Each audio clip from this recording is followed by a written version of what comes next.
Bonjour et bienvenue à ces secondes assises de l'ingénierie organisées par l'Agence nationale de la cohésion des territoires. L'ANCT, c'est un peu votre fabrique à projet, vous qui êtes des collectivités territoriales. Voilà, c'est l'agence qui est à vos côtés avec tous les autres acteurs. Et puis il y en a de très nombreux ici autour de cette table avec nous. On se pose une question. Quel développement des territoires dans un monde de sobriété foncière? Alors qu'est-ce qui se passe au fond quand on artificialise un sol? Perte de biodiversité, perte de productivité agricole, perte de capacité de résilience face au risque d'inondation, face au changement climatique, face à la précarité énergétique, banalisation des paysages, ça fait beaucoup. Vous comprenez que voilà, on a besoin d'être économe en espace.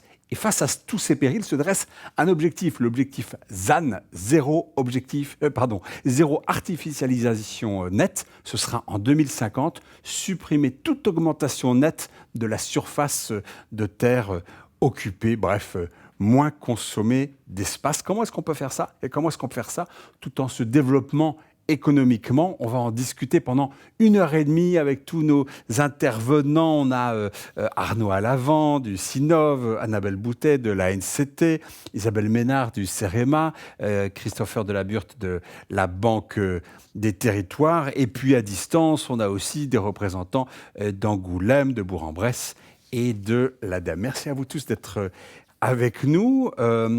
Commençons avec vous, Christopher Delaburte. Vous êtes à la Banque des Territoires, vous êtes expert aménagement durable et planification, chef de projet sobriété foncière. Donc voilà, à la Banque des Territoires, il y a déjà un chef de projet sur le sujet sobriété foncière. D'un mot, qu'est-ce que c'est que la sobriété foncière? Vous en avez parfaitement parlé. Merci déjà de nous recevoir ici à ces assises de l'ingénierie. Qu'est-ce que la sobriété foncière? C'est l'ensemble des éléments que vous avez évoqués. C'est une autre approche de l'aménagement. C'est un nouveau modèle, mais qui n'est pas ancien. C'est assez ancien déjà, c'est pas nouveau. Ouais.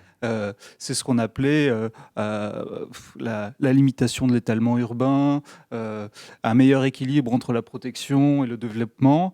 Là, c'est l'étape supplémentaire. C'est vraiment, par contre, c'est un objectif très ambitieux puisque on remet en cause un petit peu le modèle classique d'aménagement du territoire depuis l'après-guerre jusqu'à aujourd'hui. Waouh, rien que ça. Rien que ça. Sinon, on ne serait pas là pour en discuter. C'est sûr. Non, mais voilà. Et puis après, c'est une évolution aujourd'hui des pratiques qui existent déjà. On ne part pas de rien, mais ça veut dire qu'il faut repenser les façons dont on aménage, dont on envisage le développement urbain, et qu'aujourd'hui, les tendances classiques de construire par étalement urbain sur les espaces naturels et agricoles, qui sont plus simples à mettre en œuvre techniquement, c'est là où nous emmène le marché, puisqu'effectivement les prix du foncier sont plus bas. Sur la création de valeur sur les espaces naturels, agricoles et forestiers n'arrive pas à rentrer en compétition avec les autres usages. Donc, c'est naturellement la tendance vers laquelle on va. Et puis là, on va devoir regarder un peu autrement, regarder les espaces déjà construits, regarder les espaces en friche et essayer de repenser des modèles de reconstruction de la ville sur la ville, et aussi d'identifier aussi des parcelles aujourd'hui qui sont déjà artificialisées pour voir comment elles pourront aller dans cette nouvelle équation du ZAN, c'est-à-dire pour tout secteur artificialisé, il faudra identifier un secteur à désartificialiser. Pour tout secteur qu'on voudrait artificialiser, il faudra identifier un secteur à désartificialiser. C'est le zéro artificialisation nette. Tout à fait. Ok, parfait. Voilà, alors M. Christopher Delaburte nous vient de dire, voilà, on va tout simplement remettre en cause le modèle de développement depuis l'après-guerre. Bon, tout va bien. Annabelle Boutet, vous êtes à la NCT, chef du pôle prospective Veille Innovation. De quoi ont besoin les collectivités territoriales si elles veulent effectivement commencer à engager des démarches dans ce sens? Comme l'a dit Christopher, en fait, il faut tout revoir. Donc, il faut imaginer un autre modèle de développement. Il faut imaginer comment construire autrement, que ce soit des logements, des équipements. Et c'est pas si simple. Et ça se fait pas en claquant des doigts. Ça remet en cause aussi beaucoup de pratiques et d'acteurs qu'il faut arriver à concilier. Donc les besoins, ils sont nombreux et ce qu'on voulait montrer avec Christopher, avec la Banque des Territoires dans cet atelier, c'est qu'il y a aussi une chaîne de l'ingénierie à organiser pour accompagner ces multiples besoins des territoires. Donc on va le voir aussi à travers les différents témoignages, que ce soit les territoires ou nos partenaires. Et en gros, si on part du très amont, ça c'est la partie prospective, stratégie. Il faut arriver à se dire, bon ben voilà, aujourd'hui il y a un objectif de sobriété foncière. Qu'est-ce que ça remet en cause ? Comment on imagine notre territoire demain ? C'est quoi le futur qu'on souhaite par rapport à cet objectif ? Et puis après, il va falloir décliner cette réflexion prospective en action. Et puis après, il va falloir passer à l'action. Il y a aussi un grand enjeu, on en parlera pendant l'atelier, de connaissance Christopher en parlait, hein, des friches, des dents creuses, des potentiels de foncier, en fait. Donc il y a besoin d'outils. Et puis après, il faudra passer vraiment à la mise en œuvre concrète et comment on construit autrement nos logements, nos équipements, afin de moins consommer. Donc il y a beaucoup de choses à imaginer et donc toute une chaîne de l'ingénierie à organiser. Alors, il y a plusieurs endroits, mais il y a un endroit en tout cas où les choses ont commencé à avancer, c'est à Angoulême. Bonjour Pascal Monnier, vous êtes adjoint au maire d'Angoulême et en charge d'action au cœur de ville et puis du plan friche aussi. Comment allez-vous, monsieur Monnier ? Très bien, merci beaucoup. Bon, super. Alors, les friches on va beaucoup parler du plan friche là avec vous. Les friches sont une préoccupation là chez vous, à Angoulême et autour ? Oui, c'est vrai, parce que dans Grand Angoulême, je suis moi maire adjoint à Angoulême et conseiller communautaire délégué à Grand Angoulême, aussi au titre des friches. Qu'avons-nous vécu sur ce territoire ? On a eu une réflexion sur le PLUI, qui était un PLUI à 16 à l'époque, qui était avant l'heure une réflexion sur la sobriété foncière. Nous avions élaboré un PLUI, c'était il y a de l'ordre de 5-6 ans, qui était un PLUI qui prévoyait des réductions de surface constructive de l'ordre de 60 à 70%. Alors on va s'arrêter là-dessus déjà. C'était quand ça ? Déjà là-dessus. On était déjà là-dessus parce qu'on était un territoire détendu. Monsieur Monnier, c'était quand ça ? Donc on avait engagé ça. Alors c'était évidemment à marche forcée, puisqu'on comprend bien les problématiques des propriétaires à qui on a annoncé que leur surface, que leur zone constructive ne le serait plus et qu'on allait basculer soit en naturel, soit en agricole.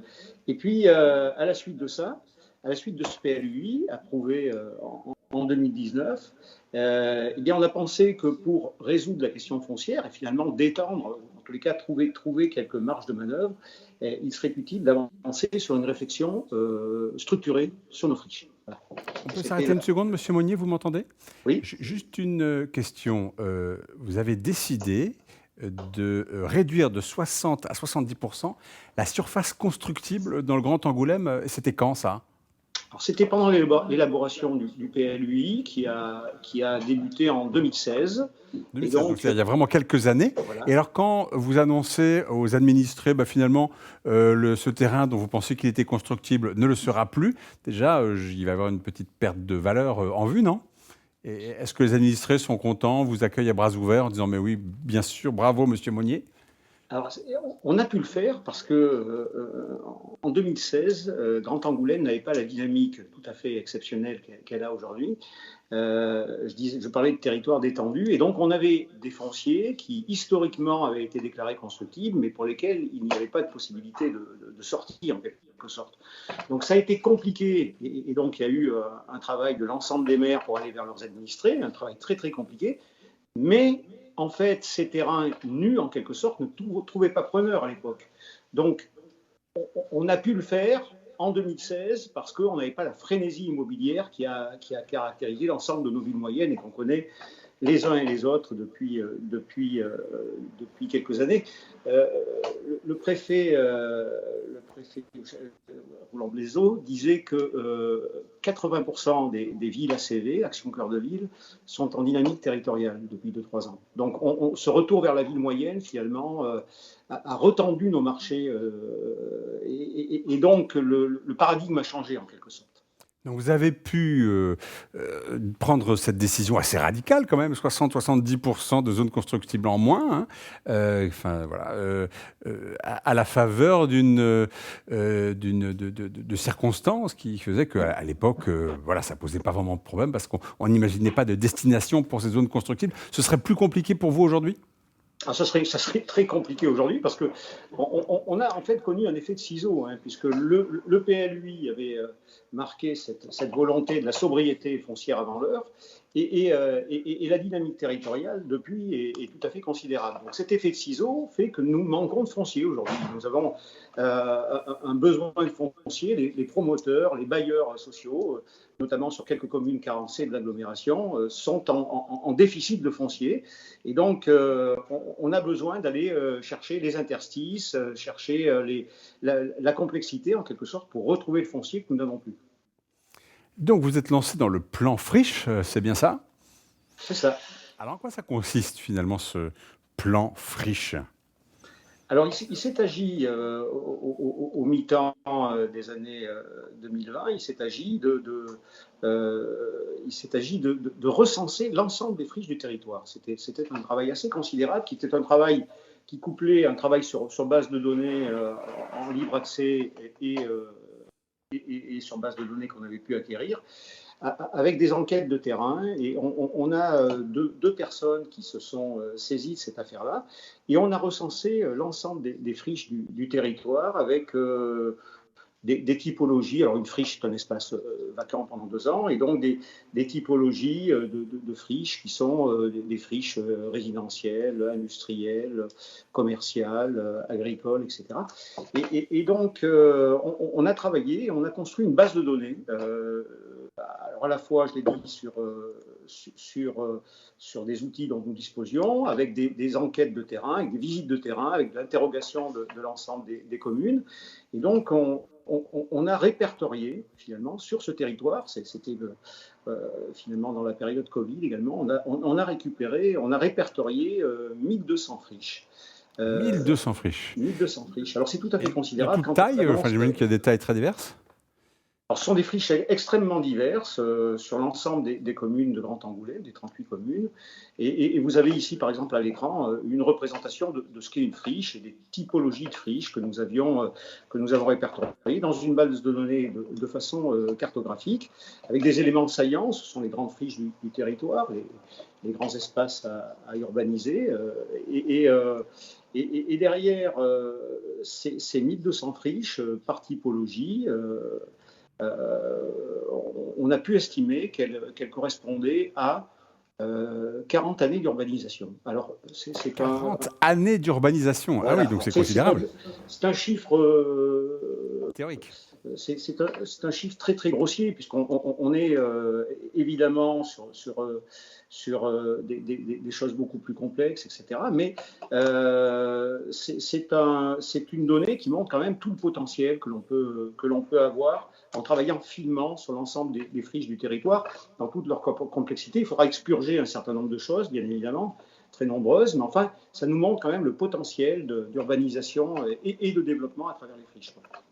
Donc, gros travail, parce qu'il faut répertorier toutes ces friches. Comment vous y êtes pris ? Vous êtes allé chercher des bases de données, vous avez enquêté, vous êtes allé vous promener dans les rues. Comment on fait pour répertorier ? On avait 2 personnes. Alors, un travail informatique sur base de données. Et puis, alors, je ne suis pas spécialiste. Je retrouve les termes exacts des différentes bases de données. Je vous le mettrai si vous voulez. Parce que je ne l'ai pas fait, moi, le boulot, en réalité. Mais vous avez 2 personnes, à la fois donc base de données, et puis l'interrogation des communes, de chaque commune, pour vérifier ces éléments-là, et des visites de terrain. Donc un investissement humain Grand Angoulême assez considérable. Assez considérable. 2 personnes qui étaient là-dessus. Alors, est-ce qu'on peut regarder la carte, justement ? Est-ce que vous pouvez la première, s'il vous plaît ? Donc là, on a... Qu'est-ce qu'on voit ? On voit des petites taches vertes, plus ou moins vertes, et puis des grosses taches rouges, là. Là, vous avez les typologies, donc, et vous avez des légendes entre.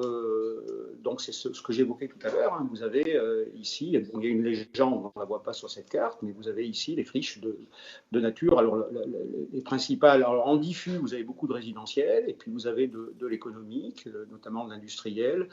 Et puis, vous avez des grandes friches du territoire. Alors, on voit les deux points saillants, là, ce sont. Le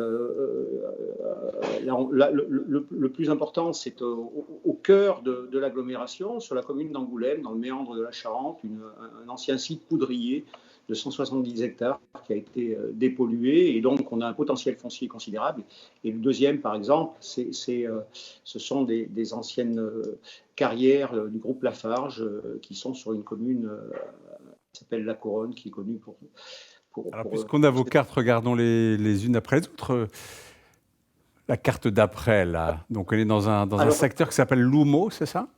Voilà, donc là, on a regardé un petit peu précisément sur des secteurs en développement d'Angoulême. Angoulême connaît une forte dynamique du cœur de ville. Angoulême est une ville acropole. Et puis, nous avons un développement autour du fleuve dans ce qu'on appelle le pôle image, qui est donc le quartier en quelque sorte qui tisse un lien entre la Charente et la gare en quelque sorte. Et donc on a un quartier ici naturellement en très fort développement, dans lequel s'ancrent les industries de l'image. Et donc on a superposé en quelque sorte les friches, c'est ce que vous avez ici, on était en 2020, avec les zones de projet. Et donc ça nous permet de penser le développement urbain, architectural de ce quartier en ayant répertorié l'ensemble des friches et donc en imaginant le formidable développement et en aiguillant le formidable développement que connaît ce quartier, en particulier sur Angoulême. Alors ça, ce sont les différentes friches existantes. Si on regarde l'image suivante, Voilà. là, ce sont les projets en cours, c'est ça? Voilà, donc c'était la superposition que j'évoquais. On est dans un quartier pour lequel il y a une dynamique résidentielle, il y a des Qu'est-ce qu'on a en vert et qu'est-ce qu'on a en orange? Alors, vous me posez une colle parce que j'ai pas les yeux. J'espérais vous trouver poser une colle un jour. Oui, C'est pas très grave, monsieur Monnier, vous inquiétez pas. Voyons Et- l'image et- suivante, parce que vous avez un c'est- camembert qui est intéressant, là, sur, justement, ça permet de voir comment toutes ces friches sont, pas répertoriées, mais comment elles se... Voilà, quels sont Voilà, leurs types. donc là, Donc on vous voit surtout avez des friches résidentielles, des friches agricoles, et puis des friches industrielles en rouge.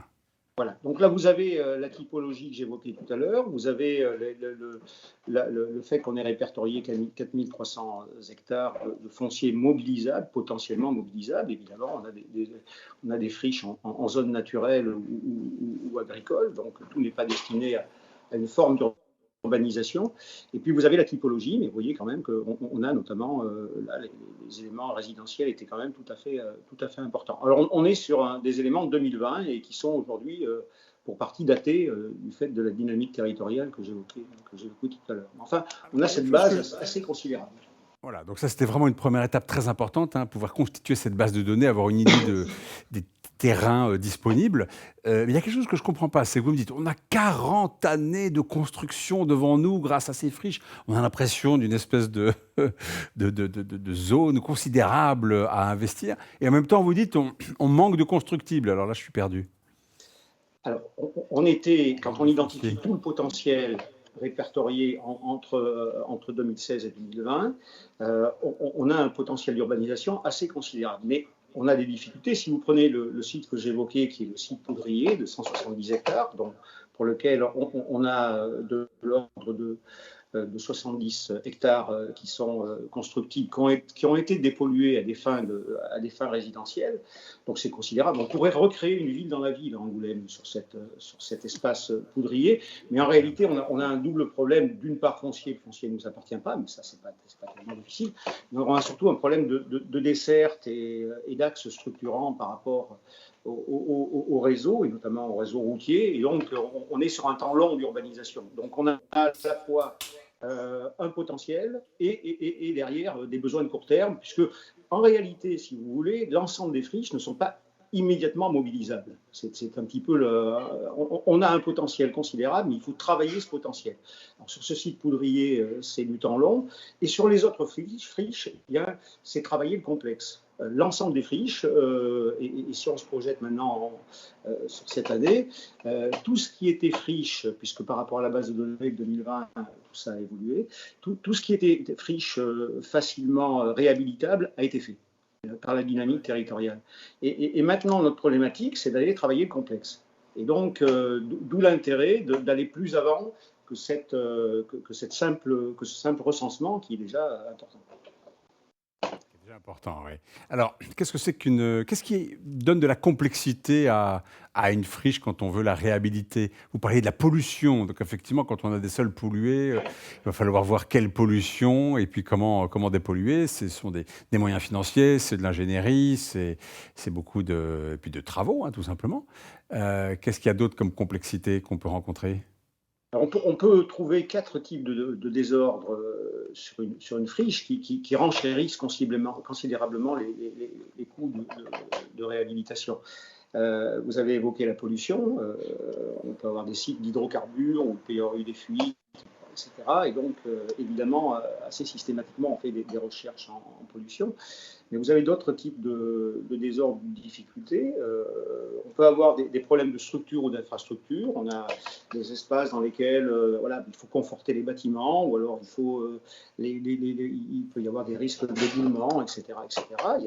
Il y a des éléments comme ça. Il y a des opportunités qui peuvent être des contraintes à court terme. Hein. C'est l'inénarrable ou les fouilles archéologiques qui sont des éléments qui renchérissent quand même, ou qui peuvent renchérir quand même assez sensiblement les éléments. Et puis quand on a des bâtiments qu'il faut déconstruire, chacun de nous le sait dans nos collectivités, c'est des amiantages. Les amiantages représentent des coûts tout à fait considérables. Alors, vous avez des bâtiments ou des espaces bâtimentaires, industriels ou résidentiels qui présentent tout ou partie de ces désordres. Mais on peut cumuler un certain nombre de choses. Et donc, évidemment, là, sur ces éléments-là, quand on cumule ces éléments-là, le privé n'y va plus.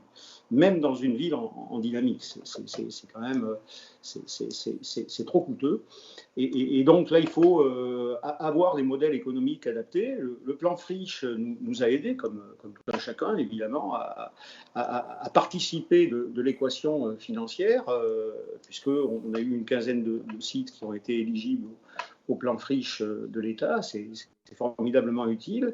Ça ne résout pas d'ailleurs accessoirement la question financière, donc il faut aussi que les EPF, par exemple, par la minoration foncière, puissent continuer d'accompagner les collectivités, et puis les collectivités prennent à leur charge, évidemment, aussi dans ces dynamiques territoriales, un certain nombre de choses. Mais enfin, il faut trouver un modèle économique spécifique à chaque friche, et c'est bien l'ambition que l'on pose sur le territoire, en donnant une suite à ce recensement et en faisant appel à une AMO, assistance à maîtrise d'ouvrage, pour reprendre notre recensement et par typologie identifier des méthodes, une méthodologie de sortie de friche en quelque sorte, c'est-à-dire selon tel type de friche, à tel endroit, quel serait un modèle économique qui permettrait demain de poser sur la table d'un opérateur qui nous questionne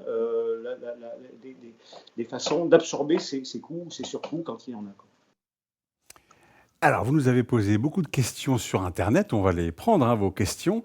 Monsieur Monnier, est-ce qu'on a fait le tour? Parce que je crois que vous étiez un petit peu pressé, vous avez des réunions, donc on va vous libérer. Merci infiniment d'avoir été avec nous. Mais avant qu'on passe à vos questions, j'aimerais vous poser une question quand même. On voit que Monsieur Monnier dit, mais c'est formidable, on a un vivier, on a un réservoir de foncier extraordinaire. Et puis ensuite, quand il faut entrer dans le détail, tout de suite, on s'aperçoit que c'est quand même beaucoup plus compliqué. Qui voudrait... Madame Ménard, si vous avez envie de prendre un micro, je vous en prie, vous êtes du CEREMA, donc l'expert technique hein, sur beaucoup de ces sujets. Donc il y a une complexité à aborder là quand même, on a besoin de vous. Oui, oui, tout à fait. Alors, ça va peut-être un peu anticiper sur ce que j'avais prévu de vous dire. Non, mais qui juste sont un un peu mot les outils avant qu'on qu'on parle va davantage. pouvoir développer. Mais effectivement, on voit bien que les collectivités sont amenées à dépasser le rôle, on va dire, de planification, qui est un peu leur rôle un peu traditionnel, et descendre en allant beaucoup plus loin dans l'action foncière. Comment on va acquérir, céder, gérer ce foncier, comment on va trouver tous ces gisements, tout ce potentiel. Ça les amène aussi à descendre vers l'urbanisme opérationnel. Il faut que les opérations puissent sortir, qu'elles soient équilibrées économiquement, etc. Donc ça amène les collectivités finalement à avoir un rôle beaucoup plus complexe, beaucoup plus important. Et donc ça va poser des enjeux techniques derrière. Ça veut dire qu'ils vont avoir besoin d'appui. Et donc c'est toute la chaîne de l'ingénierie qu'évoquait l'ANCT. Et donc chacun au sein de cette chaîne de l'ingénierie trouve sa place pour venir aider ces collectivités, que ça soit en amont, pendant, en aval, d'évaluation, des problèmes de mesure, de recherche de gisements, etc., etc. Donc, quand on vous entend, ça a l'air facile. En tout cas, voilà. Ah non.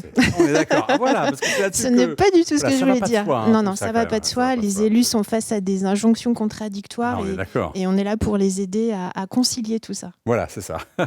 Alors, on a Valérie Bandecki. Vous vouliez dire un mot Je vous en prie, Annabelle Goutet, bien un sûr. petit mot.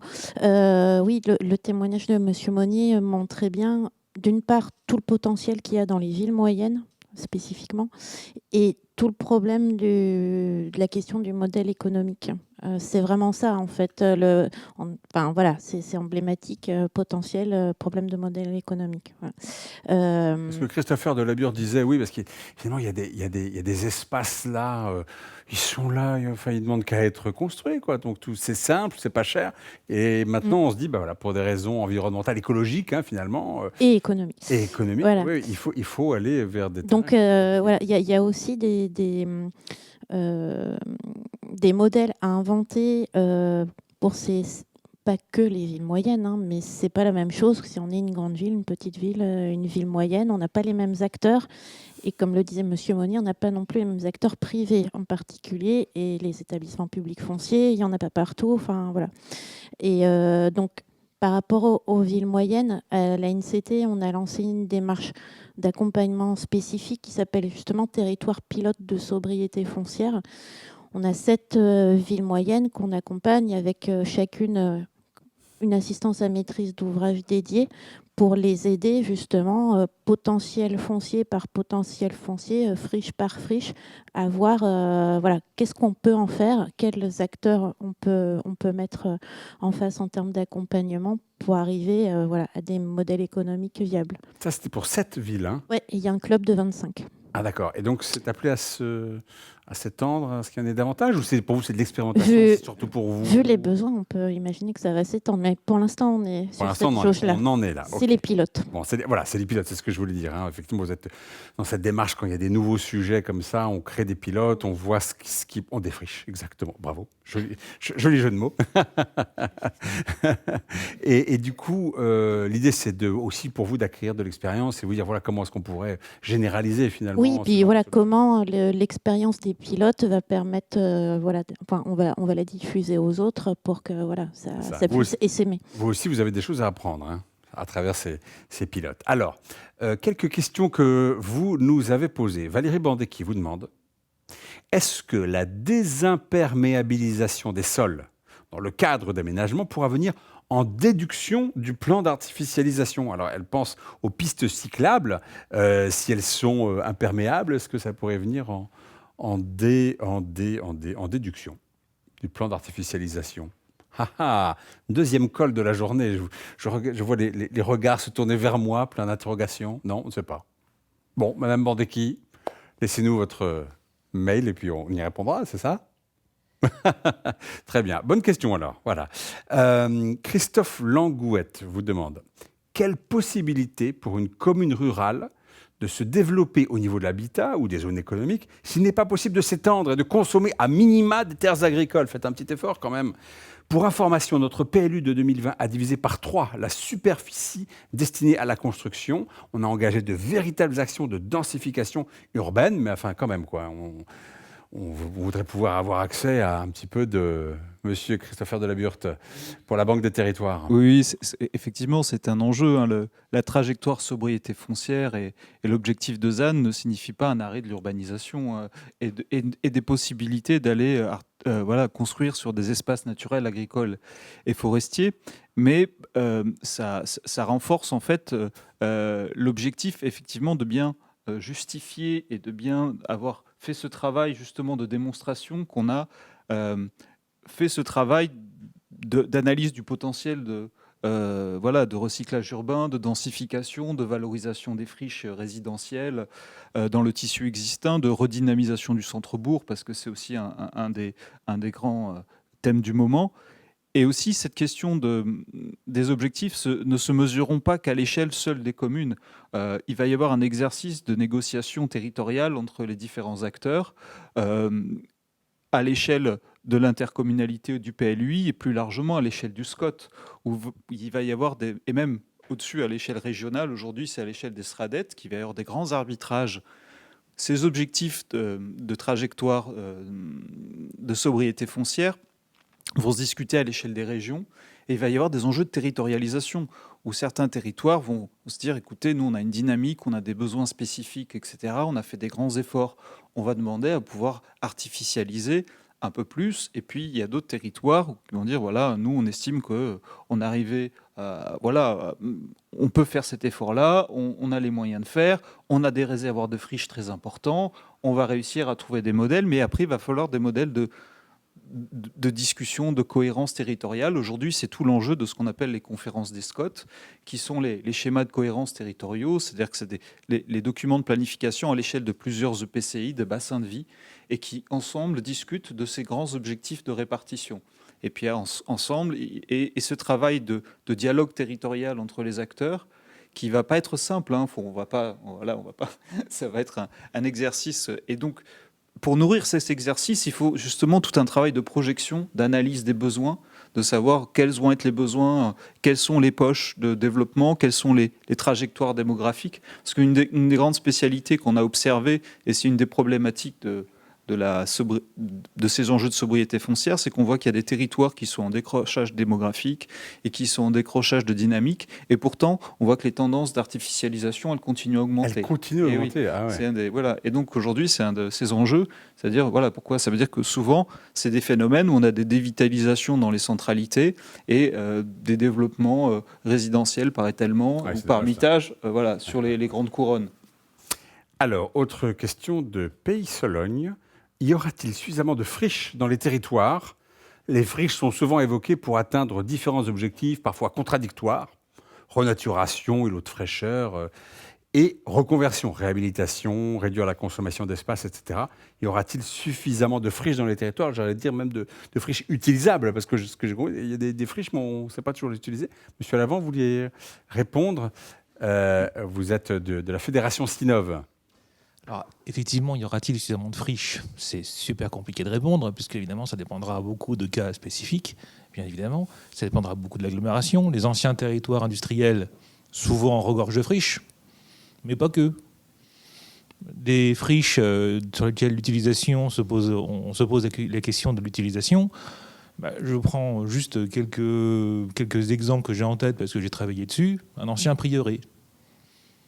C'est pas une friche, c'est pas ce à quoi on pense en premier lieu dans une tranche. C'est pas à quoi on pense. On parle d'une friche. Non, c'est clair. Oui, mais un ancien prieuré avec énormément de dortoirs, avec une chapelle. Bon, une chapelle, on peut pas en faire 50 choses quand même, mais quand même. Avec énormément de pièces diverses et variées. Qu'en fait-on ? Je travaillais sur une friche. Sur un ancien prieuré qui est posé là au milieu de pas grand-chose. Et qu'en fait-on ? On a retrouvé un usage. Autre chose un peu étonnante, les SP, établissements pas la formation des maîtres. J'ai oublié ce que ça veut dire. Les enseignants passent par les SP pour enseigner. Une SP dans une ville moyenne de quelques dizaines de milliers d'habitants, dont le département d'ailleurs, qui est propriétaire du foncier, ne sait pas quoi faire. Qu'en fait-on ? Voilà, là encore, c'est une chose un peu plus originale. Ou alors, effectivement, des choses auxquelles on pense davantage. Alors, il y a les friches industrielles et les friches militaires. Il y en a encore un paquet de friches militaires. J'ai travaillé dernièrement sur un ancien hangar à Bombardier. Qu'en fait-on ? Bon, on a trouvé une solution pour y mettre une industrie automobile. C'est original. Et c'est ça, comme ça, c'est plein de choses intéressantes. Juste pour donner un élément de réponse à la question des pistes cyclables. Alors, je n'ai pas la réponse parce que les décrets d'application qui disent exactement ce qu'est, comment on calcule l'artificialisation. En fait, je crois c'est fait partie des 3 décrets d'application sortis en février ou mars. C'est d'une complexité sans nom et du coup, franchement, j'en sais rien. C'est le boulot les spécialistes sont en train de travailler sur la question, savoir comment on interprète ces décrets d'application. C'est une complexité sans nom, donc je n'ai pas la réponse. Mais voilà, tout ça, effectivement, c'est plein de questions. C'est pas parce qu'une surface est imperméable ou est perméable plutôt d'ailleurs qu'on la compte comme perméable dans les décrets. D'accord. C'est super complexe. Aujourd'hui, on ne sait pas encore trop calculer. Je crois que le CEREMA a quand même un truc en cours là-dessus pour aider, parce que heureusement que le CEREMA est là notamment pour ce genre de choses, parce que sinon, ça va être très, très compliqué.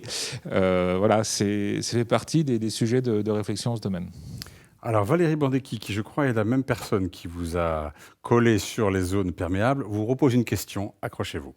Notre DDTM, donc Direction départementale des territoires de la mer, nous annonce que nous devrons renoncer à des zones à urbaniser inscrites dans le zonage du PLU. Est-ce arrêté ? L'analyse des espaces urbanisés se fait-elle via une approche géographique, photo-aérienne ou bien réglementaire, zonage du PLU ? Juste une réponse de principe. Déjà, effectivement, ça dépendra, ce sera fait à l'échelle des SCOT. C'est le rôle des SCOT, schéma de cohérence territoriale, de définir effectivement les zones qui pourraient être urbanisées et celles qui ne le pourront pas. Ça, c'est une première chose. Et d'autre part, faut pas. Enfin, le temps est révolu de l'époque où il y avait un nouvel usage. Il y a un nouveau bâtiment de façon systématique en face. Le temps est révolu. Je veux faire quelque chose, ok, je mets un bâtiment. Je mets un bâtiment, un nouveau, c'est pas grave, ça va coûter de l'argent, ça va prendre de la place. Hop, c'est pas grave, on fait un nouveau bâtiment. Bah, ça, finalement, c'est fini. Ou ça, c'est peut-être pas fini complètement, mais en tout cas, c'est fini. L'automatisation, la systématisation de la chose, ça, c'est terminé. Les villages lotissements, dans lequel il y a un village, un petit village de 50 habitants dans lequel on tartine des dizaines d'hectares pour faire du lotissement, pour que chacun ait sa maison avec le jardin tout autour. Là encore, c'est fini. Je pense qu'il faut dire les choses comme elles sont. On tartine, mais comme vous y allez. Oui, bah sûr, c'est une tartinage. C'est une expression qu'on utilise, oui, voilà, je pense que c'est une expression couramment répandue. L'étalement urbain, oui, voilà. Oui, je pense que ça, effectivement, ça aussi, c'est fini. Ou en tout cas de façon aussi importante que ce qu'on a fait depuis la Seconde Guerre mondiale. Effectivement, on est d'accord c'est à peu près depuis cette époque-là. Effectivement, il va falloir trouver des façons d'aménager et de construire plus intelligentes, plus pérennes et moins dispendieuses dans l'espace. Ça, c'est tout à fait clair. Moins dispendieuse en espace et en même temps, on va favoriser des modes de vie qui seront aussi plus sobres et qui vont aussi permettre de répondre à l'adaptation au changement climatique. Le fait d'être plus sobre au foncier, finalement, ça veut dire qu'on va avoir des choses où on va travailler plus sur la proximité, plus sur la densité, donc pouvoir être plus proche de tous les services, de toutes les aménités, de tous les commerces et donc du coup, finalement, être moins consommateur de ressources, émettre moins de gaz à effet de serre. Donc on a bien tout un cercle vertueux. Et c'est en ça où c'est une véritable révolution de l'aménagement, finalement.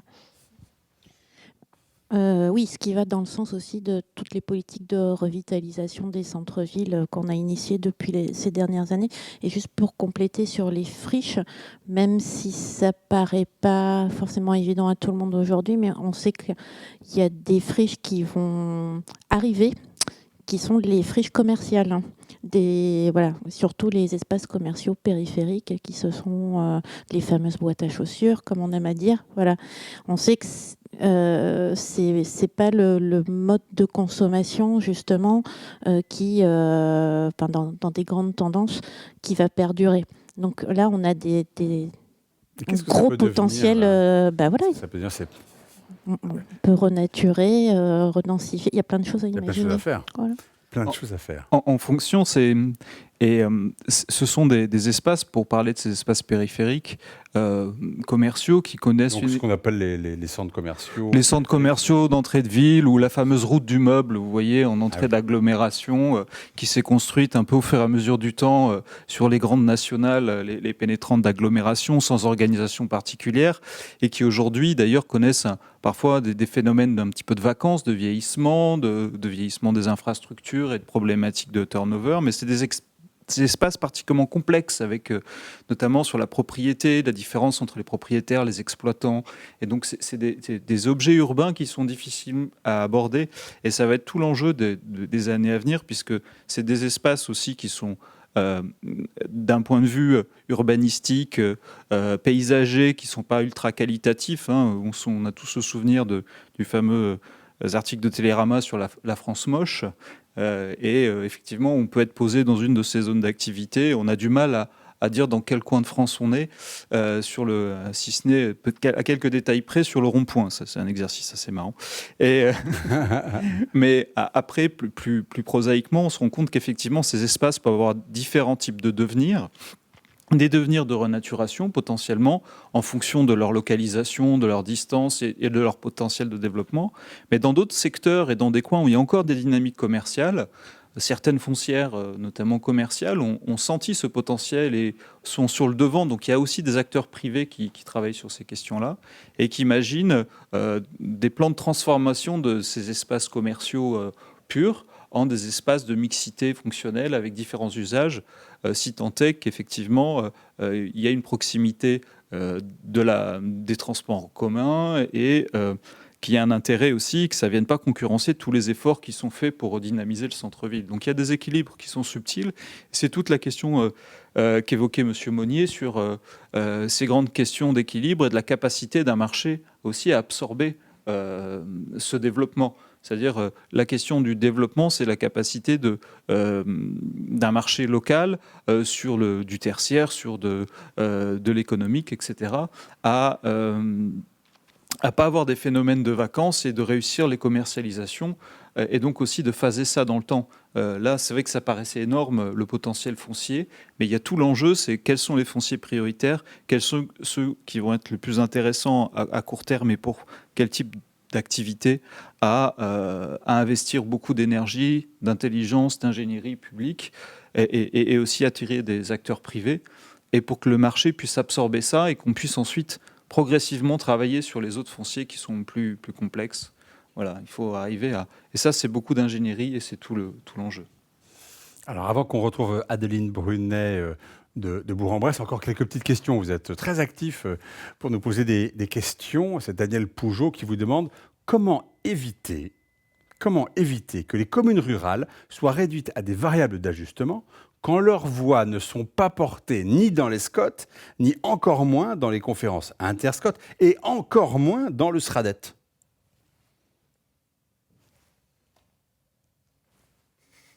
Bon, très bien.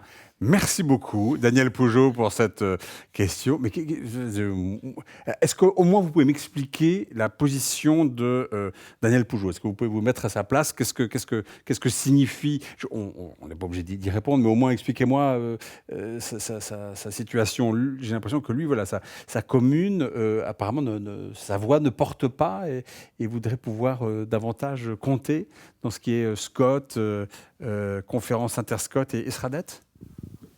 Alors, effectivement, c'est une difficulté qu'ont beaucoup de villages, voilà. petites villes, mais c'est qu'effectivement, on peut dire, mais c'est un souci, d'énormément de villages et de petites villes. Il faut dire les choses comme elles sont. Effectivement. Alors, la petite ville, le petit village au sein d'une intercommunalité beaucoup plus grosse, c'est encore pire. Parce que déjà, dans son intercommunalité, il ne se passe pas grand-chose. Mais alors, en plus, à l'échelle du SRADET, au niveau de la région, c'est effectivement assez pire. Eh bien, en dehors d'une bonne représentation politique de l'élu qui vient défendre son village, qui vient défendre sa commune auprès des instances supérieures supérieures, j'aime pas trop le terme, d'instances, des plus grandes instances, pour montrer que faire des projets sur sa commune est en pleine adéquation avec les objectifs de limitation de l'urbanisation. En dehors de ça, effectivement, il n'y a pas grand-chose. Ce n'est qu'une question de choix politique. Ce sont les politiques qui décident entre eux, de toute façon. Ce sont des délibérations communautaires, puis au niveau région. Ce sont les élus qui décident entre eux.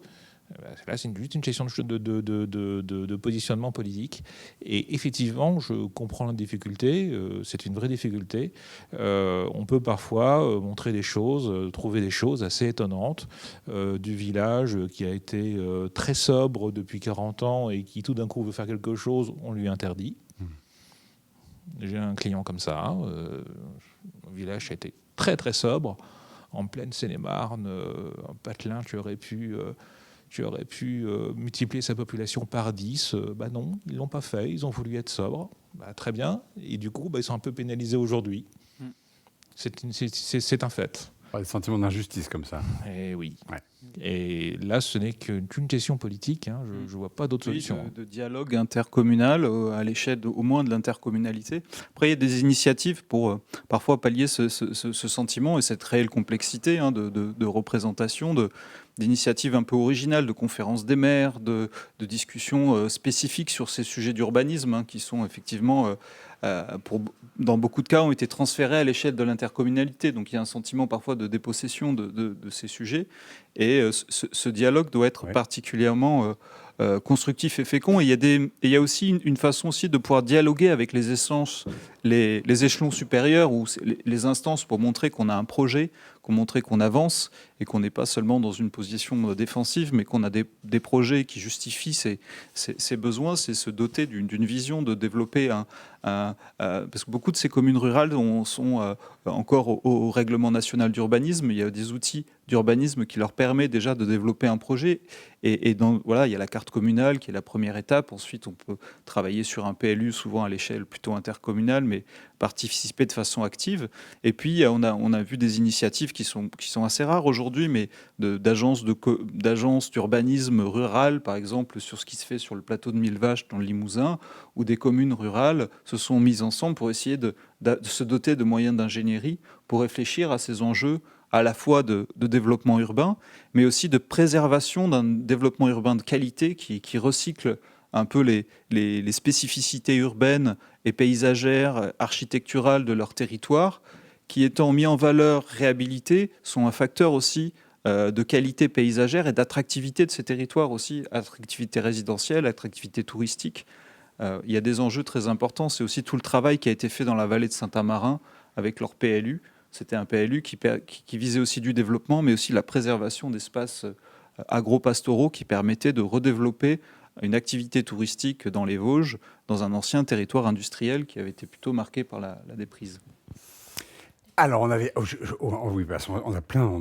tout un programme. Je vous en prie, bien sûr. Pour compléter, pour reboucler, effectivement, là, les acteurs que l'on est les uns et les autres, en fait, c'est pas notre rôle. Voilà, c'est un dialogue entre élus. C'est un voilà. Vous connaissez le système, c'est pour ça. On n'a pas à intervenir là-dedans. Mais si on réfléchit en termes d'ingénierie, ce qu'on est en train de faire aujourd'hui, comme disait Christopher, en fait, ça renvoie à développer une vision de ce que je veux, moi, pour ma commune rurale, et développer un argumentaire pour aller convaincre, en fait. C'est là, en fait, qu'il pourrait y avoir un accompagnement en ingénierie. Ah oui, d'accord. Voilà. On pourrait être aidé soi-même en tant que commune pour aller porter son projet, convaincre des instances. C'est là, en fait, que les uns et les autres, et d'autres acteurs, parce qu'il n'y a pas que nous, peuvent accompagner. Mais effectivement, ça reste un dialogue entre élus.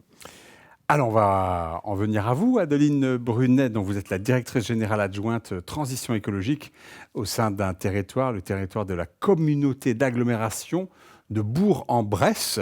Et vous aviez envie de nous parler de du sujet de la sobriété foncière, une réflexion que vous menez dans le cadre d'un dispositif qui s'appelle Fabrique de la prospective, qui est mené par l'Agence nationale de la cohésion des territoires. Dites-nous en un mot, alors comment ça se passe, cette réflexion sur la sobriété foncière sur votre territoire, votre communauté d'agglomération de Bourg-en-Bresse? Bonjour à tous. Alors, nous, notre démarche de sobriété foncière, finalement, a commencé avec cette fabrique de prospective. Nous étions 4 territoires et on travaillait sur la façon dont on pouvait préparer la transition. Et les élus de notre territoire ont fait le choix de parler de sobriété. Alors, c'était un moment un peu particulier parce qu'on était en plein Covid, donc on a fait toutes ces réunions en visio. Mais ce qui était vraiment très fort et qui nous a beaucoup unis sur ces sujets-là, c'est qu'on a appris ou réappris à dialoguer entre élus, acteurs et techniciens de la collectivité. Et ça a vraiment, ça a vraiment forgé une vision commune, une vision partagée de ce que nous voulions faire sur cette sobriété foncière. Les élus ont l'habitude de dire chez nous que le zéro artificialisation nette, certes, c'est une loi qui va arriver, mais il ne faut pas qu'on le voit comme un frein au développement. Il faut qu'on l'anticipe, il faut qu'on se pose la question des outils à mettre en place pour pouvoir justement se donner des marges de manœuvre en développement économique et au niveau de l'habitat. Sur ces sujets-là, je voulais peut-être aussi vous redire comment nous avons vécu l'évolution de l'équipe, de la direction générale au niveau de Grand Bourg Agglomération suite à la fabrique de prospective. Ce dont on s'est rendu compte dans le cadre de la fabrique de prospective, sur notre territoire en tous les cas, c'est que nous avions un décalage parfois entre l'aménagement et le développement économique. Donc on avait finalement une direction qui était au contact des chefs d'entreprise et qui entendait en permanence le besoin d'accueillir ces entreprises. Et donc il y avait cette discussion et ce propos qui était porté par les équipes et les élus qui était: on a besoin de beaucoup plus de foncier économique pour accueillir toutes ces entreprises. Et par ailleurs, on avait une direction de l'aménagement qui portait également le schéma de cohérence territoriale qui disait il faut ralentir la cadence parce que sur l'économie, sur l'habitat, on consomme beaucoup trop au regard des objectifs, notamment du SCOT.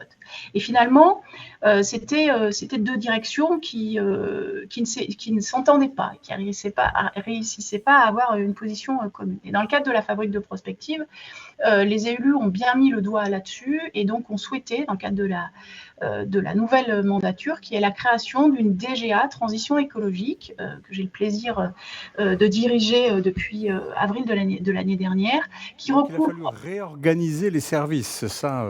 Oui, il y a eu pour ajouter de la transversalité.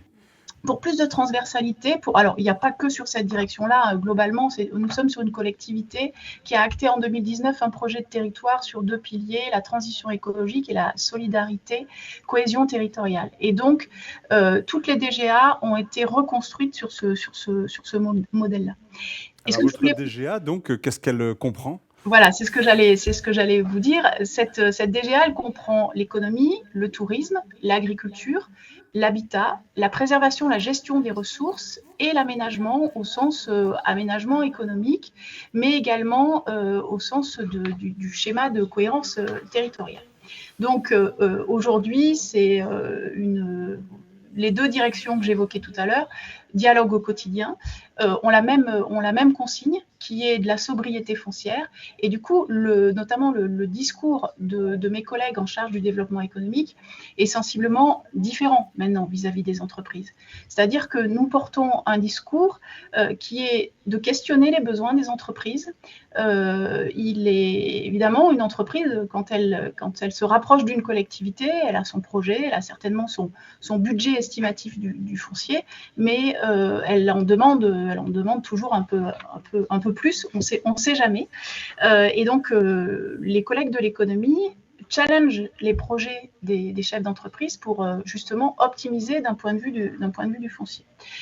Nous avons également, je vais un peu dérouler tout ce que les élus ont souhaité mettre en place dans le cadre... Est-ce que vous permettez de vous interrompre? Donc vous dites, les entreprises viennent vous voir, elles vous disent, nous on a un projet d'implantation où on veut s'agrandir, et vous leur dites, oh là là, pas si vite, regardons d'abord quels sont vos besoins réels et ce qu'on va faire dans la réalité finalement. Comment est-ce qu'ils accueillent ce discours? Alors, ils accueillent ce discours de façon tout à fait avec beaucoup d'ouverture finalement. Je pense qu'ils ont compris. C'est un discours qui est au-delà du technique, qui est très porté politiquement. C'est-à-dire que quand ils rencontrent le vice-président en charge de l'économie ou celui en charge de la stratégie foncière ou notre président, c'est le même discours. C'est-à-dire aujourd'hui, nous avons l'absolue nécessité d'optimiser l'utilisation du foncier. Donc, on ne fait pas de réserve foncière. On n'achète pas un peu plus parce que peut-être demain, on va avoir un projet d'extension.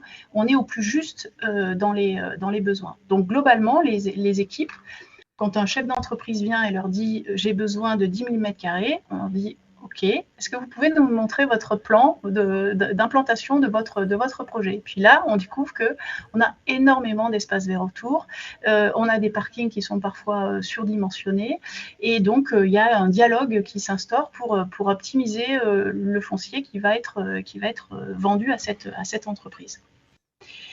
Un autre élément, parce que j'écoutais les questions tout à l'heure et les débats, nous, l'attente des élus est vraiment sur ce qui a fait le fondement de la loi climat, c'est-à-dire comment on préserve les surfaces naturelles, comment on préserve les terres en fait, le sol.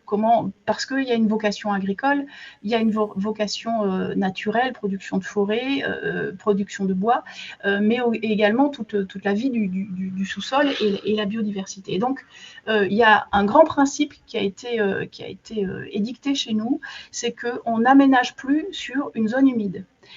Donc, pour prendre un exemple, on avait fait de l'acquisition foncière, comme beaucoup de collègues font forcément dans les collectivités. On avait une zone de 16 hectares qui ont été des terrains acquis par la collectivité. Quand on a commencé à faire les premières études, on s'est rendu compte que seulement 2 hectares n'étaient pas en zone humide. Et donc, il y a eu la décision politique de n'aménager que ces 2 hectares. Je pense que ça a été assez fort et tout à fait bien compris par nos élus. Il est vrai que sur la pédagogie, vous en parliez tout à l'heure dans votre table ronde, c'est important de dialoguer. C'est important de dialoguer avec les élus, avec les chefs d'entreprise. C'est important aussi de se faire accompagner. Je crois que c'était la personne du CEREMA qui le disait. Nous, on a la chance de pouvoir mobiliser le CEREMA sur notre stratégie foncière qu'on a engagée cette année et qui sera bouclée, je l'espère, à la fin de l'année. On travaille également avec l'agence d'urbanisme de Lyon sur notre observatoire de l'urbanisme. Et puis, nous organisons depuis l'année dernière une conférence économique annuelle où on fait revenir des grands témoins, des gens qui, justement, nous inspirent et les équipes et les élus et les chefs d'entreprise.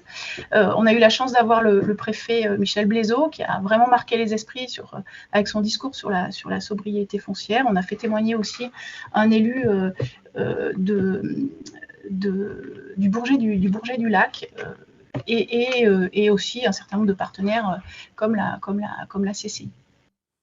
Donc, sur ces questions de développement économique... Que vous aviez aussi augmenté les tarifs des zones, des ZAC, n'est-ce pas?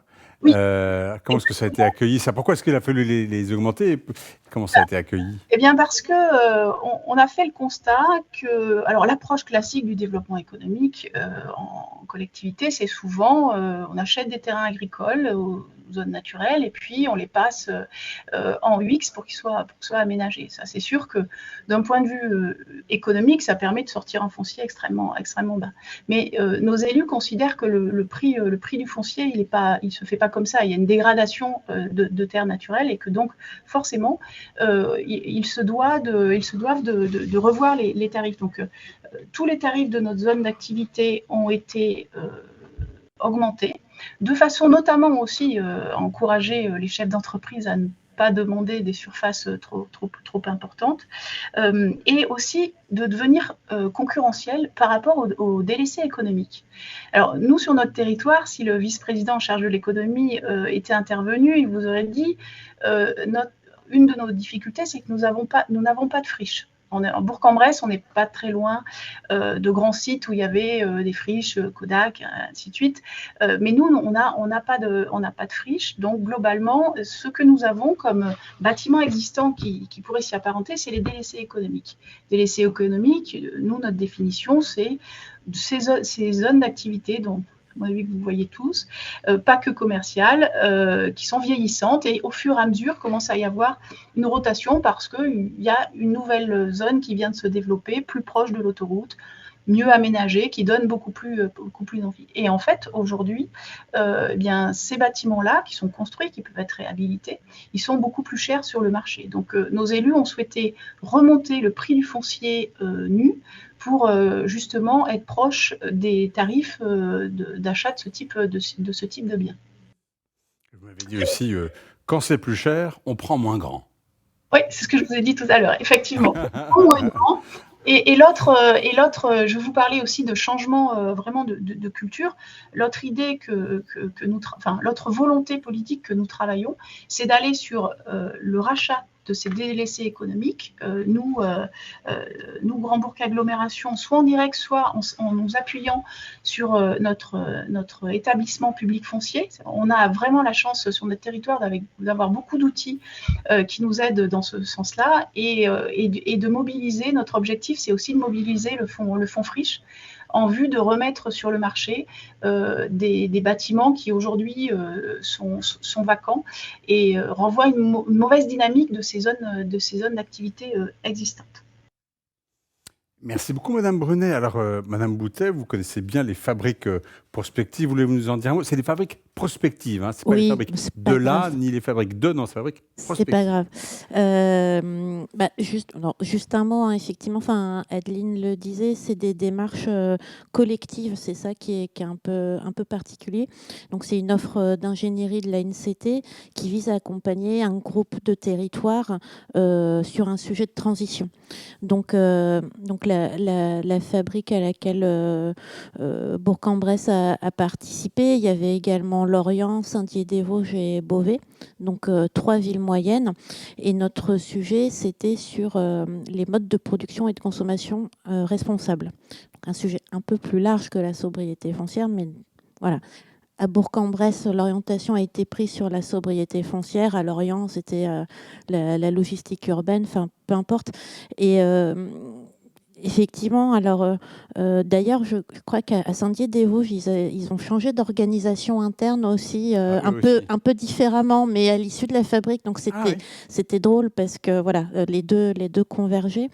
Et puis, comme l'a expliqué Adeline par rapport à ce que fait la communauté d'agglo par rapport aux entreprises, la conclusion qu'on a tirée en fait de cette démarche-là, parmi d'autres conclusions, c'était le changement de posture des collectivités face à tous les acteurs du territoire.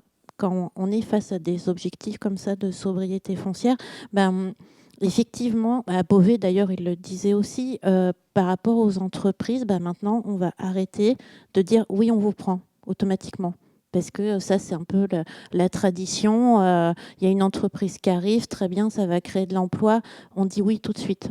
Non, à Bourg-en-Bresse, à Beauvais, différemment, parce qu'à Beauvais, ils voulaient définir une conditionnalité des aides, avec des principes de développement durable, mais c'est un peu la même démarche. On veut bien vous prendre, mais maintenant, on pose nos conditions, notamment en termes de sobriété foncière. Est-ce que vous savez si le fonds friche va être pérennisé? C'est Ludovic Daval qui pose la question. Pour des petites communes anciennement industrielles, ça peut être une aide précieuse. Quelqu'un a des informations là-dessus? Non, pas particulièrement. Oui, je vous en prie. Pardon, je voulais rebondir propos d'Annabelle.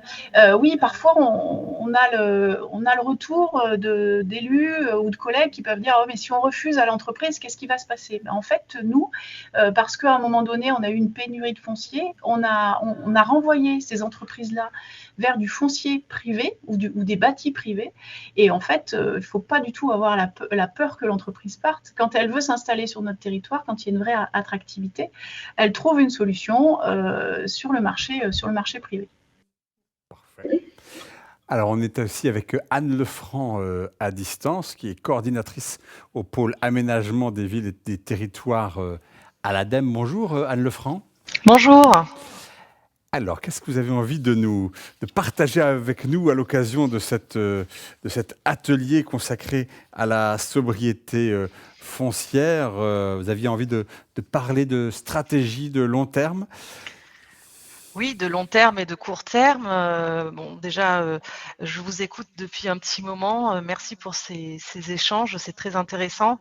Je voulais juste un petit peu mettre ma pierre à l'édifice, c'est-à-dire que sur Lausanne, effectivement, aujourd'hui, on parle énormément de sobriété foncière. Effectivement, c'est un pilier très fort pour atteindre le zéro artificialisation nette, surtout dans une optique d'une trajectoire à 2050, mais ne pas oublier aussi que il y a aussi la partie qu'on peut passer d'une logique du sol en 2 dimensions à un sol en 3 dimensions, c'est-à-dire qu'il va falloir prendre en compte le fait que ces sols et les sols que l'on veut protéger notamment nous apportent des services écosystémiques majeurs dans le cadre de la lutte contre le changement climatique, et donc en fait il faut prendre en compte ces services-là, les protéger, et ça veut dire dans la logique de l'aménagement évidemment avoir une approche totalement systémique et donc inclure évidemment cette dimension-là. Et donc passer d'une logique, et c'est ça tout l'enjeu et la difficulté, c'est de passer d'une logique où on considère une surface comme à urbaniser à une surface comme aussi un sol en 3 dimensions, une matière vivante. Voilà.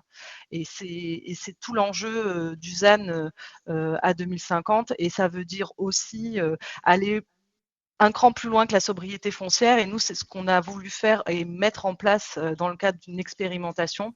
On souhaitait vraiment pouvoir accompagner les collectivités, mettre à disposition les outils et les ressources nécessaires pour justement elles puissent déjà appréhender ces questions-là à l'échelle de leur territoire, sur leur stratégie et sur leur projet d'aménagement, et ce qui veut dire bien sûr tester de nouvelles solutions, de nouvelles méthodes, et ça c'est plutôt effectivement sur le moyen terme.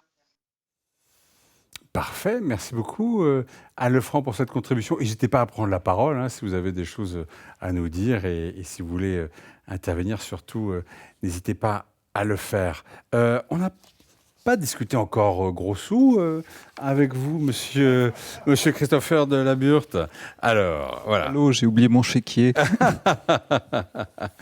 Donc vous êtes côté Banque des Territoires, expert aménagement durable et planification, chef de projet sobriété foncière. Alors vous avez en fait 2 métiers, c'est effectivement du financement, mais vous pouvez venir aussi quand il y a des projets dans ces domaines-là, dans lesquels le financement, dans lequel il va y avoir des besoins de financement.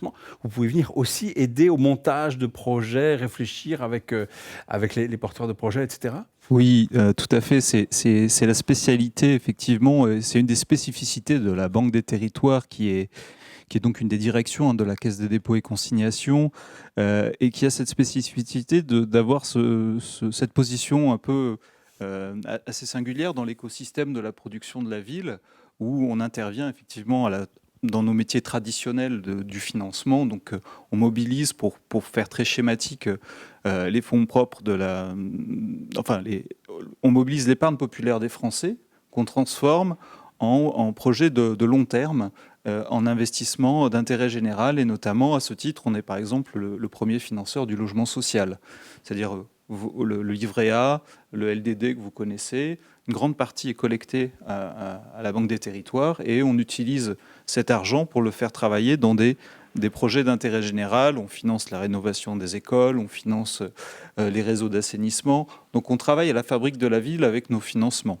On est aussi un investisseur à visée de long terme, c'est-à-dire qu'on prend des participations dans toutes ces sociétés qu'on évoquait, de sociétés d'aménagement, et notamment les SEM, qui sont des outils indispensables à la fabrique de la ville et à la capacité de transformer ces projets en réalisation concrète, avec des moyens d'ingénierie, de portage et de savoir-faire. Donc c'est notre position, mais effectivement, on est là pour parler d'ingénierie, et effectivement, on est aussi sur cette phase amont, d'apporter cette matière, cette réflexion et ces moyens pour financer cette ingénierie. Effectivement, on est l'un des partenaires financiers en ingénierie des programmes nationaux qu'évoquait Annabelle, Action Cœur de Ville, mes petites villes de demain, également territoire d'industrie, parce qu'il y a tout cet enjeu de réindustrialisation qui sont parfois vus comme des objectifs contradictoires, c'est-à-dire qu'après la crise du Covid, on a vu l'importance d'avoir aussi une souveraineté industrielle, et là on le voit sur les questions énergétiques aussi, et tout ça, ça a des impacts et un atterrissage sur les territoires et donc sur le foncier. Et donc, on accompagne ces programmes, et on a aussi de l'ingénierie pour accompagner les territoires dans toute leur diversité. En dehors de ces programmes, on accompagne aussi des territoires ruraux sur cette question d'accompagnement des élus sur ces projets, notamment avec notre offre Territoire Conseil. Donc, on a cet accompagnement en ingénierie de l'ensemble de nos clients qui nous posent effectivement, soit en partenariat avec nos partenaires, évidemment les grandes agences de l'État, mais aussi en capacité via nos directions régionales, puisqu'on maille le territoire avec 16 directions régionales on a des équipes, des collègues sur le terrain qui rencontrent les élus, qui rencontrent les techniciens, et effectivement qui peuvent apporter cette idée de passer, de qualifier les projets, de conseiller sur le projet pour l'aider à se transformer. Alors, il y a des friches sur mon territoire. Oui. Je suis une collectivité. Je les achète pas. Qu'est-ce que j'en fais? Ça, c'est effectivement, la question, c'est quel est mon projet? Ouais. Quel est mon besoin de développement? Et effectivement, quelle est cette friche? Quel est son historique? Quelle est sa situation? Quel est son propriétaire? Est-ce que si c'est une friche industrielle, est-ce que l'exploitant a fait les démarches nécessaires est-ce qu'il est toujours là?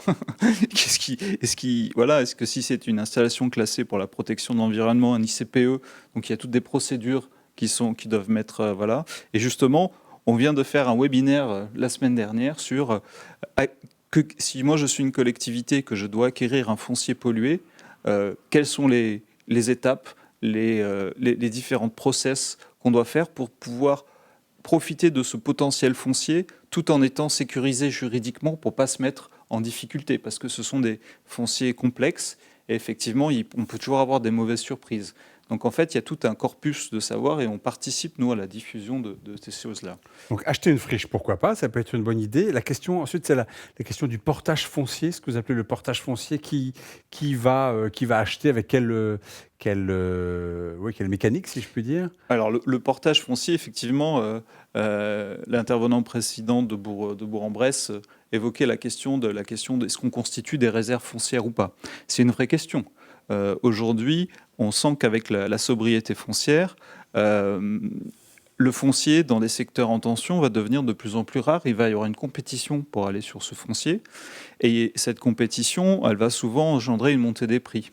Et donc les collectivités qui vont vouloir porter des projets d'intérêt général, notamment par exemple construire des équipements publics ou du logement social, pour que ces opérations puissent avoir un équilibre à terme économique, il va falloir anticiper. Et anticiper, c'est-à-dire mettre en œuvre ce qu'évoquait Madame sur la question de la stratégie foncière, c'est-à-dire planifier, connaître. Et ça, ce sont des choses que, effectivement, nous, on ressent ces besoins et on est en train de travailler à une réflexion pour essayer de déployer une offre de cofinancement de ces stratégies foncières parce qu'on sent qu'elles vont être très importantes. Vous êtes en train de développer cette offre, hein? Voilà, exactement. Pas encore fait. Non, on est en... Ça pourrait ressembler à quoi, là? Vous m'avez dit on veut développer l'éligibilité de nos prêts long terme. Ah oui, alors ça c'est aussi... Là, on est sur la question amont de l'ingénierie. Oui. Et effectivement, on a un établissement, donc on peut accompagner ces réflexions en ingénierie. Après, il y a la question du portage. Et effectivement, les collectivités si elles veulent, par exemple, décider de faire elles-mêmes le portage de ce foncier parce qu'elles estiment qu'aujourd'hui, il faut anticiper et que ce foncier, elle risque d'en avoir besoin pour des projets futurs parce qu'elle a imaginé des besoins à venir, elle peut décider de les acheter, mais nous, on a des prêts qui sont on a une spécificité de pouvoir prêter aux collectivités sur des longues durées, au-delà de 30 ans, 40 ans, 50 ans. On peut même aller sur certains projets particuliers sur 80 ans, ce qu'on appelle les prêts octo-fonciers. Mais on est sûr aussi parfois, et donc la question aujourd'hui, nous, on a des prêts qui sont surtout orientés pour aller vers du logement social dans le produit, puisque c'est notre raison d'être, etc. Et nos prêts, nous, par contre, sont conditionnés par Bercy, c'est-à-dire qu'en fait, les conditions et dans lesquelles nos prêts peuvent être, les objets sur lesquels nos prêts peuvent être utilisés et les sorties sur lesquelles, si on prête pour du foncier, les produits, la programmation de sortie doit être définie et les durées. Et donc, notre travail, nous, c'est de développer aussi, c'est pour ça que je dis que c'est un work in progress, c'est un chantier qui est en cours, ensuite négocier sur, dire, est-ce qu'on peut imaginer d'autres destinations que du logement social, d'autres types de sorties. On a réussi à faire ça sur la question de la production économique dans le cadre de territoires d'industrie. C'est-à-dire qu'aujourd'hui, on peut, avec nos prêts de très long terme, acheter du foncier à condition qu'il y ait une construction d'une usine qui est à vocation productive. Voilà. Donc on est en train de réfléchir effectivement, et est-ce qu'il y a d'autres opérateurs qui pourraient aussi bénéficier de nos prêts, voilà, pour s'adapter à ces besoins et répondre aussi aux remontées qui nous sont faites sur des besoins d'outils spécifiques pour pouvoir constituer ces réserves foncières stratégiques. Alors, on a une question qui nous a été posée par Guillaume Breton, et elle est tout à fait originale. Je connaissais NIMBY, Not in my backyard. Donc voilà, je ne veux rien dans mon arrière-cour, si je puis dire. Hein. Pas chez moi. Les éoliennes, c'est très bien, mais pas chez moi. Il y a aussi le potentiel des opérations BIMBY, Build in my backyard. J'en veux dans mon arrière-cour, construire dans son jardin avec des petits logements supplémentaires, type studio de jardin, pour accueillir des foyers en plus. Qu'est-ce que ça vous inspire, cette idée-là Oui, c'est ce qu'on disait quand la personne demandait « et si j'ai pas assez de friches ?» Eh bien, si on n'a pas assez de friches, on peut aussi travailler sur cette question de la densification, optimiser toutes les nouvelles opérations et puis même aller jusque-là finalement, utiliser tout ce potentiel foncier quelque part pour créer, répondre aux besoins. Et en laissant faire aussi les acteurs économiques et les acteurs privés et les particuliers et embarquer la population. Donc évidemment, c'est extrêmement positif. Alors, oui, je vous en prie, Arnaud Alavant. Oui, bien sûr, effectivement. Mais un terrain, ça a 3 coordonnées. Une latitude, une longitude, mais aussi une altitude. Et utiliser du foncier de façon plus optimale, ça peut être aussi parfois surélevé. Alors, à Paris, dans les zones très denses, on connaît bien ça, des opérations de surélévation de bâtiments. On en voit un peu partout. Dans les zones moins denses, il faut que ce soit forcément du foncier foncier moderne, ou ça peut être relativement ancien et on peut... Sur un vieux bâtiment en banc de bois, rajouter 2 étages, ça va être compliqué structurellement. Hein. Mais bon, ça, voilà. Sur la plupart des bâtiments, même qui ont encore 50 ans, moyennant quelques précautions structurelles quand même, c'est souvent possible. C'est souvent possible, c'est quasiment toujours possible. Après, effectivement, les consolidations nécessaires peuvent occasionner des coûts qui peuvent ne plus être acceptables. Hein, mais après, c'est un équilibre. Il faut faire une étude de faisabilité, il faut le vérifier, il faut calculer, et puis on voit si économiquement ça marche. Mais voilà, il ne faut pas oublier la notion d'altitude. Surélever, finalement, c'est construire en plus sans utiliser de foncier supplémentaire. Donc quand on parle de limitation de sobriété foncière, ça paraît la moindre des choses, ça paraît logique. Et là, effectivement, il y a un problème politique. Politique. Souvent autorisé de monter, ça fait plus dense, et politiquement, ça fait peur. Ça fait peur. Rappelez-vous la consultation qui a eu lieu pour les Parisiens il y a une vingtaine d'années, je crois, c'était sous le mandat de Lanoé, si ma mémoire est bonne. Peut-on autoriser partout dans Paris de surélever les bâtiments ? La réponse était massivement non.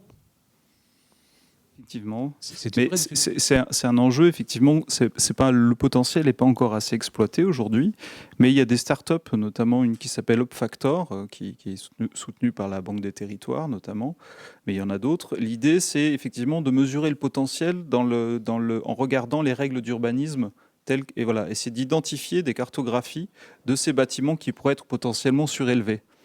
Un des intérêts aussi de cette démarche de surélévation, effectivement, modulons l'acceptabilité, on va dire, sociopolitique de ce type d'approche, c'est que ça permet aussi de régler aussi d'autres problèmes qui sont ceux de la précarité énergétique des bâtiments. On le voit bien avec toutes les problématiques de flambée des prix de l'énergie.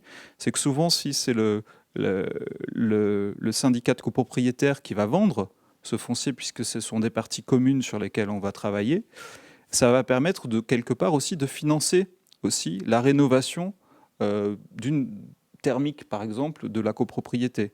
C'est-à-dire qu'aussi, c'est à double bénéfice. Certaines opérations peuvent fonctionner comme ça.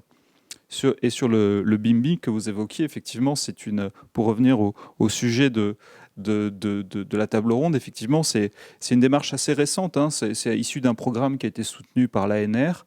Il y a des cabinets qui développent aussi cette proposition maintenant d'accompagnement. C'est devenu aussi un secteur d'activité, mais ça nécessite une ingénierie spécifique d'accompagnement. Et ça fonctionne plutôt bien, c'est-à-dire qu'effectivement, ça répond aussi à d'autres problématiques sociétales, telles que le vieillissement de la population, parce qu'aujourd'hui, on a dans ces zones pavillonnaires, la plupart du temps, qui se sont fait construites en même temps, un vieillissement homogène parfois de la population, et ces grands terrains à entretenir aujourd'hui ne sont plus possibles, et puis parfois ça permet aussi de générer un complément de revenus sans quitter son espace d'habitude et de fréquentation, et ça permet aussi de densifier du coup en cédant une partie, mais pour que ce fonctionne bien, toute la qualité est justement dans cet accompagnement en ingénierie, donc avec des architectes, des urbanistes qui vont faire cet accompagnement, et ce sont un petit peu comme des conseillers qui sont mis à la disposition par les collectivités des particuliers qui peuvent faire une consultation et faire travailler ensemble ce projet pour que ce soit une meilleure optimisation. Et voilà. Et c'est un sujet même qui arrive à l'actualité. Il y a un sujet sur le journal de France 2 à ce sujet il y a la semaine dernière. Ah bah voilà, parfait. Juste pour compléter, parce qu'on a parlé surélévation, densification. Dans le cadre de la fabrique prospective dont on parlait, mais aussi dans une autre qui est justement sur les sites industriels de demain, en fait, on a besoin ce que moi j'appelle des démonstrateurs, mais voilà, des exemples concrets qui montrent que densifier, c'est pas si scandaleux que ça, surélever, c'est pas, voilà, ça passe très bien en fait, mais il faut juste montrer avant, après, plutôt que de se bloquer. Et on avait eu un témoignage, je crois que c'était à Bourg-en-Bresse je vais pas citer leur nom, mais qui avait montré très simplement des opérations de petits lotissements, rien que sur les parkings en fait. Du moment où chacun n'a pas son parking, mais qu'on mutualise les parkings, on gagne de la place. C'est des trucs tout bêtes comme ça. C'est des petits changements, surélevés un petit peu. Ça peut passer très bien. Quand on parle de surélévation, tout le monde croit qu'on va faire un truc à 10 étages, mais non, rien qu'un petit peu, ça permet de gagner du foncier aussi. Donc il y a besoin comme ça de réalisation, effectivement, de promoteurs, de bailleurs qui montrent qu'il y a des petits changements à faire, mais qui permettent de gagner beaucoup en termes de foncier. Et sur le logement, il y a déjà pas mal de choses quand même. Par contre, effectivement, sur tout ce qui est foncier économique et plus industriel, là, c'est beaucoup plus compliqué parce que il y a des procédés industriels qui demandent nécessairement de la surface et on peut pas construire toutes les usines en hauteur. Donc, mais bon, il y a des choses encore à inventer. Alors, Anne Lefranc, vous êtes toujours avec nous. Est-ce que vous souhaiteriez ajouter quelque chose? On ne vous a pas beaucoup entendu finalement. Une petite présentation pour vous présenter un peu l'expérimentation. Donc, je ne sais pas si on a le temps. Allez-y, ouais, tout à de fait. la faire défiler un petit peu. Absolument. Oui, Ouais, ouais. alors justement, je pense que là, on pose beaucoup de jalons là sur et de questions assez techniques. Nous, l'idée, c'était justement qu'on puisse tester un petit peu toutes les méthodes, les outils qu'on pouvait mettre à disposition pour atteindre ces objectifs de ZAN. On a donc 22 territoires que l'on accompagne au travers de cette expérimentation, surtout pour les accompagner, pour qu'ils puissent aussi monter en compétences, parce qu'on voit que effectivement, on n'a pas toutes les réponses aujourd'hui sur le ZAN, et qu'on puisse impulser quand même une dynamique dans ces territoires. Alors, sur la slide suivante, je voulais juste vous préciser qu'en fait, on est effectivement sur un appui méthodologique, et notamment, on apporte une ingénierie spécifique à plusieurs échelles et dans plusieurs dimensions. C'est-à-dire qu'on accompagne ces territoires avec sur la partie planification, mais aussi sur la partie opérationnelle. Donc, on est vraiment en amont, et je pense que c'est vraiment un besoin qu'ils ont aussi d'avoir une ingénierie un peu dédiée sur ces sujets. On voit qu'ils ont énormément de questions là-dessus, de questions sur la méthode, sur effectivement les outils qui sont mis à disposition. Donc c'est ce qu'on essaie de construire et de mettre à disposition. Donc à la fois sur la partie stratégie, parce que l'idée c'est aussi qu'ils puissent aller jusqu'à une trajectoire de ZAN. Ça veut dire se reposer la question des besoins à l'échelle de son territoire, parce que ça je l'ai pas trop entendu, mais aujourd'hui se reposer la question de ses besoins, de l'état des lieux de son territoire en termes de logement, en termes de services économiques, en termes d'attractivité économique, c'est fondamental, et voir comment ces besoins vont évoluer dans le temps, et poser derrière une stratégie effectivement pour repérer les gisements fonciers qui pourront être mobilisés, et aussi les gisements qui pourront être mobilisés pour plutôt faire de la renaturation et ce qu'on pourrait appeler de la compensation. Mais tout ça, c'est encore effectivement des méthodes qui sont à bâtir, et aller jusqu'à l'opérationnalité. Alors, si vous avez envie d'avoir plus d'informations sur cette expérimentation, l'idée, c'est aussi qu'on puisse diffuser un maximum toutes les ressources et les outils qu'on met à disposition. Vous trouverez des outils ADEME, mais il y a aussi des outils hors ADEME de nos partenaires. Et allez voir le site Expérimentation Urbaine. Et on a toute une page sur cette expérimentation ZAN. Et dans la dernière slide, voilà, c'était simplement pour vous dire on n'est bien sûr pas seul là-dessus. On est dans un écosystème de partenaires sur ces questions-là. On le voit aujourd'hui autour de la table. Toutes ces questions concernent évidemment plusieurs sites, plusieurs acteurs.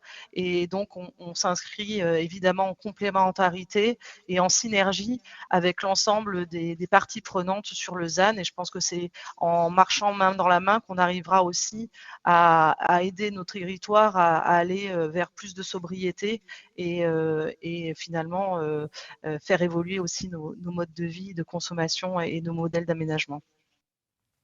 Merci beaucoup, Anne Lefranc. Isabelle Ménard, autre contributrice, vous vouliez ajouter un mot aussi? Juste vous dire qu'on a déjà des outils numériques qui existent, qui sont disponibles sur le site du CEREMA, notamment Urban Simul. Comme ça a été dit, on accompagne directement des collectivités, donc on comprend bien quels sont leurs besoins. Et il se trouve que historiquement, depuis plus de 10 ans, le CEREMA traite toutes les données foncières qui viennent des fichiers fonciers des services des impôts collectés au moment de la taxe foncière, taxe d'habitation. Toutes ces données, on les traite et ensuite on les remet à disposition des ayants droit. Donc évidemment, quelques petits soucis de sensibilité des données. Donc on est vigilant par rapport à ça. Mais n'importe quelle collectivité a droit à avoir ces données sur son périmètre.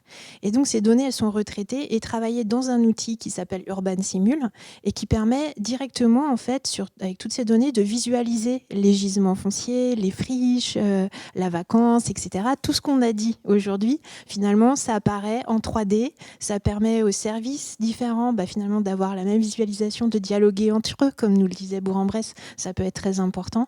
Et on a des données jusque sur les prix, donc ça permet aussi de voir les dynamiques des marchés.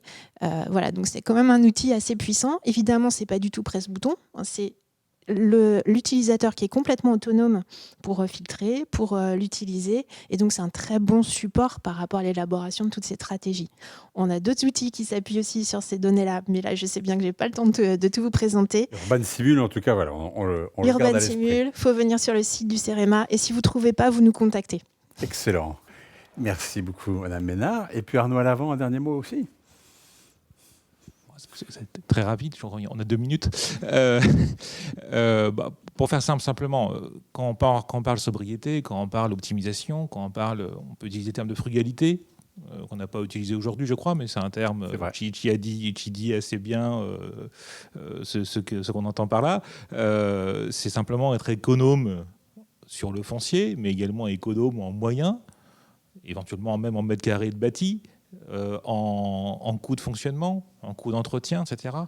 C'est un peu une la palissade, mais le mètre carré qui coûte le moins cher, tu prends moins de place au sol, qui coûte le moins cher à construire, à entretenir, à assurer, à faire fonctionner, à chauffer, etc., c'est le mètre carré qu'on ne construit pas. Ceci dit, il faut bien construire quand même. Oui. Il y a quand même des besoins. Hein. Je ne suis pas en train de dire qu'il ne faut pas construire. Hein. Je ne vais pas me tirer de balle dans le pied. Il faut bien construire. Le métier qui correspond simplement à faire une démarche de frugalité dans une opération d'aménagement, une opération de construction, chercher à optimiser les mètres carrés, à mutualiser les usages, faire en sorte qu'une pièce puisse servir à tel usage pendant la journée, peut-être à un autre usage la nuit ou la semaine et le week-end, etc. Ça s'appelle de la programmation. On parle de programmation urbaine quand on parle d'un quartier ou d'une ville, carrément. On parle de programmation architecturale quand on parle d'un bâtiment. Voilà, donc ça, c'est le boulot de ce qu'on appelle la programmation. Les gens qui font ça s'appellent des programmistes. Il y en a de l'ordre de 1500 en France, donc il y en a, pour ainsi dire, partout en France.